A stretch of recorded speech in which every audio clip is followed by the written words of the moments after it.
threat of global catastrophe has never been greater. The chain of events that could unravel our society could come from anywhere and without warning. Imagine a world without government, food, water, or power.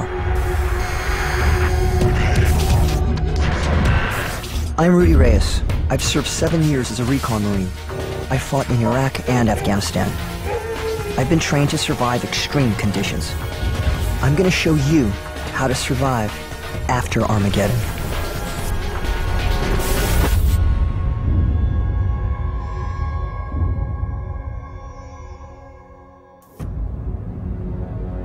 Tragic events like Katrina and 9/11 show us that all the things we take for granted can be destroyed with terrifying speed. Homeland Security tells us to prepare for 72 hours after a major disaster. But what happens if there is no Homeland Security? No law, no one to help you. If you survived a catastrophic disaster, you would probably emerge into a very different world. Everything will have changed, and I mean everything. The people you might meet, where you get food, water, how you make shelter, they either won't exist, or they can't be trusted. But the resources you will need to survive are out there, and I'll show you how to find them. The first place I'm going to head to is the nearest city. Even after a major disaster, survival basics can be found there in the most surprising places. Our mission is to locate them. When you're in the open, move quickly. If there are other survivors, they could be a threat. Keep off the main highways and stick to less traveled routes, like rail lines. When society breaks down, people will be desperate, they'll be hungry, they'll be disoriented. If they see you, they'll want to fight you for what you got. So you've got to blend, you've got to hide, deceive, camouflage your movements, in and out of the city.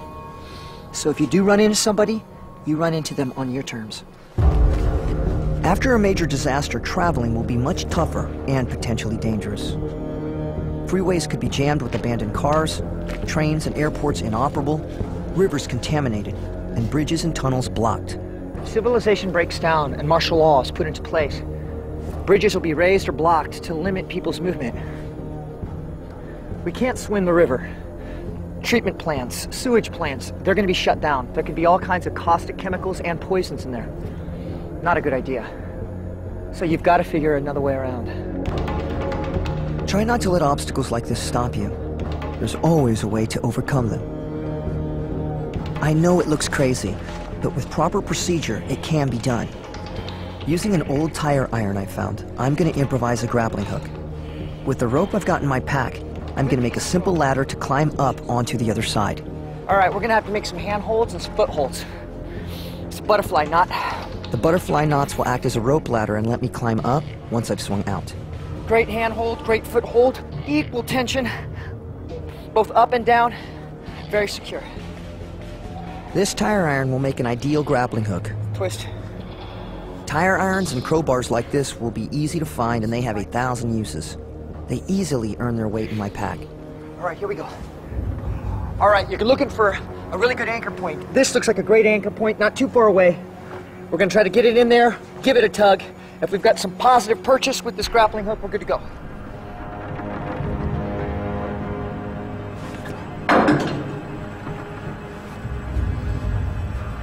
That feels positive. You gotta have confidence in your abilities.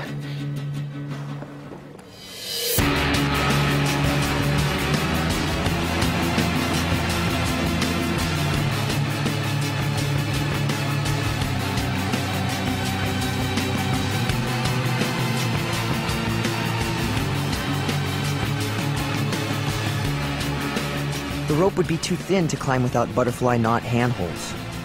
Keep focused where your hands and feet are placed and think about your next move.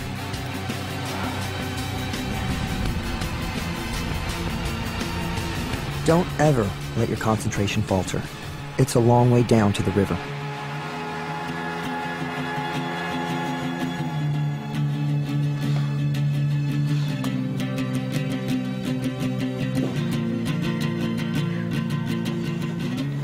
We're really exposed up here. You need to make your way off to this danger area as fast as you can. Night's coming in fast. You need to make shelter.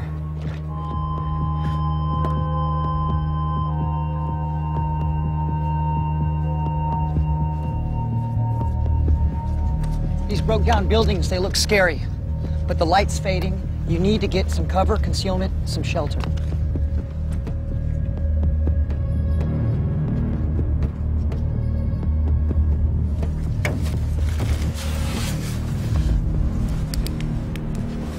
This flashlight with fresh batteries, it's gonna save your life.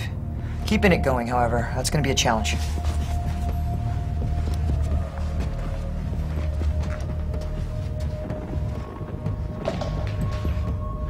Every time you move into a new area, you do a security sweep. You don't know who's been here, you don't know who still may be here.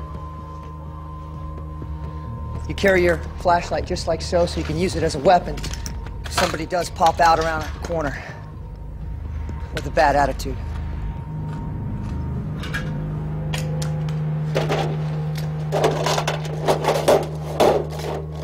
Steel wool. This is really good for fire making. It makes excellent tinder. If you find some, make sure you stow it away. It really comes in handy. What used to be junk could now save your life. Now I'm looking for the best place to stay, and I'm thinking tactically. The second floor is good. It's high enough to hear anyone coming and low enough to jump if you need to make a hasty exit. Remember to cover your tracks. All right, a few things to consider with the harbor site. You want a place that's secure and secluded.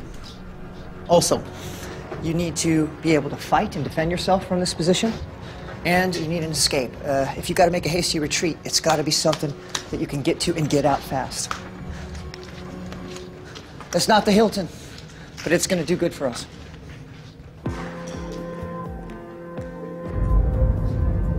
Now it's time to build a fire, and I'm going to use the steel wool I found to start it. Let's fray it up a bit.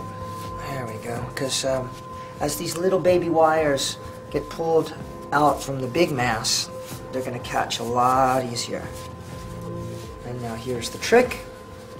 All right, you're going to take this power source, this battery, 9 volt, and you're going to put it to this steel wool. Make sure you don't stow these supplies together, because it'll go up. Just like this. This is known as joule heating. The fine filaments of the steel wool glow red hot when they come into contact with an electrical power source like a battery. Great for starting fires. Get some kindling. Now she's starting to go. All right, so I'm covering up my light so that from the outside, people are not going to be able to see. The final stage is to cover the top of the fire with damp cardboard, which should soak up most of the smoke. There we go. From a couple paces away, people are not going to see the glow of a fire. And this is something that you're going to build up so you can keep yourself hidden and you can keep yourself safe.